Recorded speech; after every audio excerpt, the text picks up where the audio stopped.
봉준호 감독의 최고의 작품이 살인의 추억이 아닐까 합니다. 우선 재미가 있으니까요. 범죄물에서 이런 재미와 스릴을 애국 영화에서 한번 찾아보겠습니다.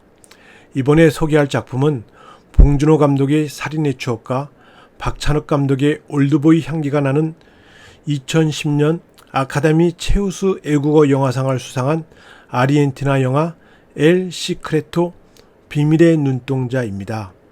영화의 시대와 공간적 배경은 1970년대 아르헨티나 후안 페론 정권 전후의 시대부터 1990년대까지를 무대로 영화가 펼쳐집니다.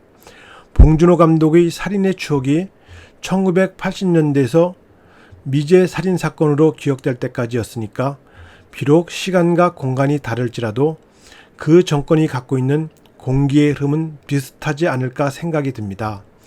엘 시크레트의 영화 초반 몰입은 살인의 추억만큼이나 강렬하게 다가옵니다. 살인의 추억은 연쇄 살인 사건을 다뤘다면 엘 시크레트에서는 뛰어난 미모의 여성 닐리아나가 살해당합니다.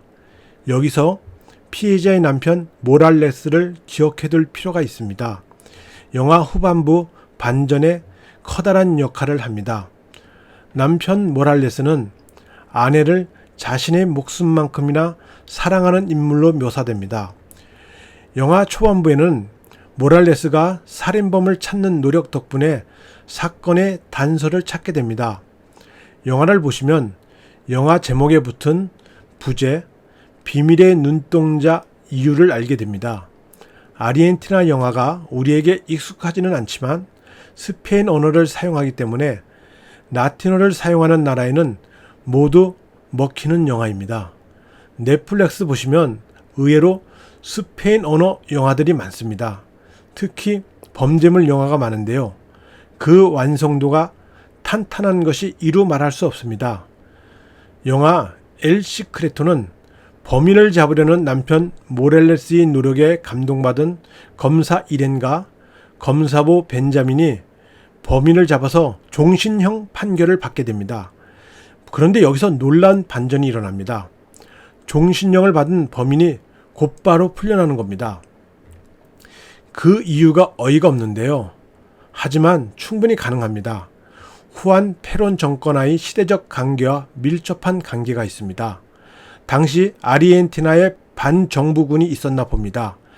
잔혹한 범인을 반정부군을 잡는데 활용하려고 정보부에서 풀어준 겁니다. 범인은 이젠 공권력 힘까지 이용해서 자신을 감옥에다 넣은 검사보 벤자민까지 죽이려고 합니다.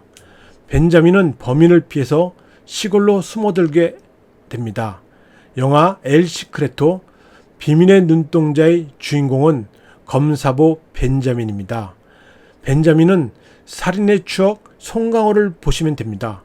살인 사건에서 살해당한 미모의 여성과 남편 모랄레스의 관계가 잃어버린 로맨스였다면 검사보 벤자민과 그의 상사인 검사 이렌과의 관계는 현재의 결실을 맺지 못한 사랑입니다. 검사보 벤자민은 이렌이 하버드 대학에서 법학을 공부하고서 자신이 상사로 올 때부터 짝사랑을 하게 됩니다. 이렌도 벤자민을 좋아합니다. 벤자민이 프로포즈 하기를 기다리죠. 벤자민이 할 말이 있다고 하면 이렌이 사무실 문을 일부러 닫아주면서 프로포즈 하라고 기회를 만들어 줍니다. 벤자민이 이렌에게 프로포즈를 못하는 이유는 아마도 고등학교밖에 나오지 않고 변변치 못한 집안 사람인 반면에 이렌은 가문이 좋은 부유한 집안의 여성으로서 하버드 대학까지 나온 엘리트다 보니까 쉽게 사랑을 고백할 수 없는 처지였을 겁니다. 벤자민은 범인을 피해서 이렌이 마련해준 거처로 피하게 되고 과거의 시점은 여기서 끝나는데요. 결국 벤자민과 이렌의 관계도 여기서 끝나고 시간이 25년이 흘러 1990년대 이야기가 펼쳐집니다. 검찰을 은퇴한 벤자민이 고위 간부로 출세가도를 달리고 있는 이렌을 찾아옵니다.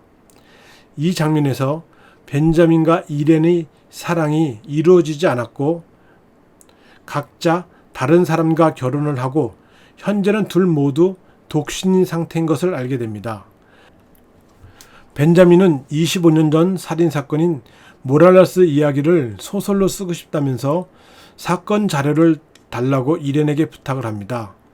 25년 동안 범인도 감쪽같이 사라져 미제 살인사건이 되어버린 것을 역주적하는 벤자민은 사건 일지를 보며 살해된 여성 남편 모랄레스를 찾아가게 됩니다. 모랄레스는 한적한 시골에서 아직도 혼자 살며 교편을 잡고 있습니다. 남편 모랄레스는 담담하게 벤자민에게 그 당시 사건은 기억 속에서 잊으라고 합니다. 차를 타고 떠나는 벤자민은 곰곰이 생각해 봅니다. 내가 알고 있는 모랄레스는 결코 당시 살인사건을 기억에서 지워버릴 사람이 아니라는 거죠. 벤자민은 미심쩍어서 다시 모랄레스의 집으로 되돌아가게 됩니다. 마침 헛간으로 들어가는 모랄레스를 발견하고 미행하는 벤자민은 헛간 안에서 놀라운 것을 보게 되는데요. 저는 이 놀라운 반전에 별 5개를 주고 싶습니다. 영화 엘 시크레토 보면서 25년 전 살인사건을 추적하는 형태이기 때문에 미스테리 사건을 풀면서 두 남녀의 뜨거운 사랑을 다룹니다. 영화에는 2개의 스토리가 있다 보니까 스릴러가 갖고 있는 원웨이 방향성으로 몰입해 들어가는 그런 긴장감은 다소 부족해 보입니다. 그럼에도 영화 끝부분은 살인의 추억보다 더하면 더했지 그 반전이 보통이 아닙니다. 저는 그 반전의 울림에 울컥하게 만드는 요소가 있다고 봅니다. 결과적으로 벤자민은 이렌을 찾아가서 사랑을 고백할 수 있게 되고요.